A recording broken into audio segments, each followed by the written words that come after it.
Greetings, Eric Hammond here with the Joy Homesteading. It is 0 degrees outside. It was -4 last night. The lights have been on in this and it got down to like 40 something in here. The lights turned off and then it got down to 38, so I went and kicked them back on. I think that'll warm it back up to about 40 in here, but it's cold outside. It's January and we got fresh food growing. Look at all this. We've been eating the heck out of this stuff. There's so much here. And then look, right in here, if you want to sneak in there, look at that down in there. Big zucchini. A big zucchini that's ready to be picked. I'm going to pick that thing. This is incredible. This is incredible. Free food.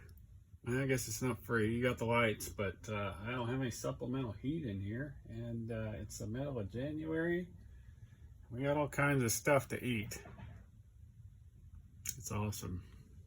It's really cool. Here it is, right there. I cut it off of there. 0 degrees, growing zucchini in my garage. If you like this kind of thing, hit like, hit subscribe, and we'll make some more videos.